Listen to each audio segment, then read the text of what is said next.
Often there are situations where you have to think a lot before you can make a decision or even think about addressing it. These situations are very critical, both in a professional and a personal lifespan. What we're talking about today is thinking critically, taking a lot of time to think what is important, what is required, and what you can do in these situations. Hi, my name is Rajat, and welcome to the 90s Kid.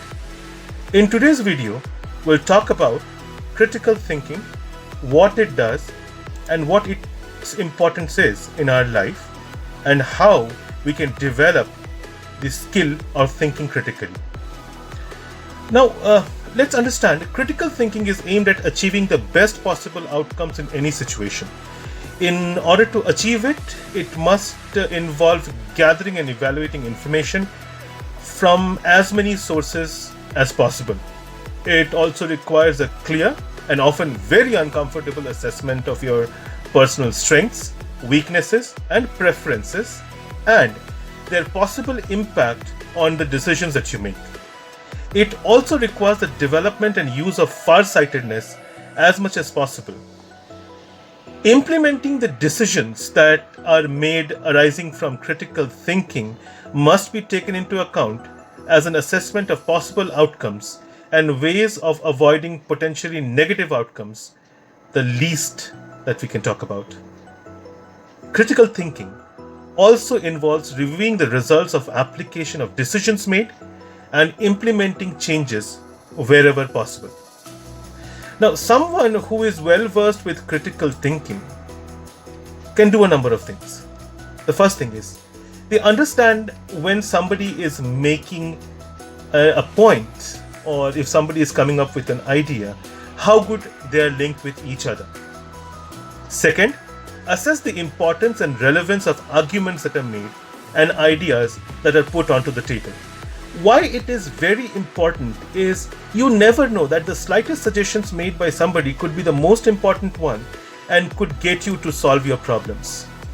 Third, recognize and appraise arguments. When somebody is telling you something very, very crucial or maybe beneficial to you, you should recognize that effort. You should recognize the merit of that idea and appraise that person. Give that person opportunity to make his or her point clear. Second, identify if there are any inconsistencies and what is the validity of in that reasoning. Now, a lot of people can make a lot of points towards you. However, not all of them should be relevant, and some of them could be good, but they may not be consistent in achieving a task. For example, if somebody makes an idea and there is no flow to it, and you do not see that this idea is going to help you achieve your result 100%, you should always come forward. Look at how you can make that idea better and how you can validate with reasoning to make sure you have what you need. The next point is you approach requirements in a systematic way. So when you eat food, for example, you go course by course. You do your first course, second course, third course, dessert course. Have you seen a situation where you're eating your second course with a dessert course? How will that sound? Or how will it taste for that matter?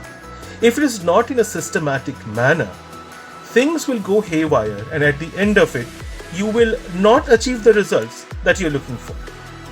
And it is very important that you also reflect upon your own assumptions, your own ideas, your own views, and your experiences that can add value to the situation. That is very important, but at the end of it, you are the one who is making these decisions. There are 7 points that you can do in order to practice the skill of critical thinking and kind of make it a habit in your daily life. The first one is identify what you require. If you do not know what you need, there is no way you will get an outcome. The second question is research. Talk to people. Read articles, read books, go on to the internet. Look into the experiences of other people. When you research, you will see there is so much more that you can add to your thinking process to make things better. The third thing is determine whatever you have gathered, what is the relevance of it? For example, if you are looking at how to browse or make a video, you may not want to look at videos where cats are playing pianos, right? So if you're trying to make a video, you better concentrate on how to make a video and not how cats are playing piano. That's irrelevant. So look at what is the relevance of what you've collected. Next thing is ask questions. You should ask everyone who is presenting an idea of what this is going to help you with.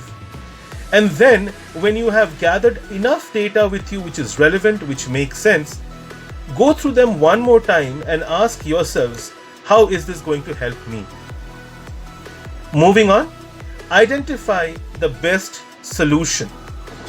You could have 16 or 17 solutions present in front of you, but which one of them could be effective is what you will have to look into.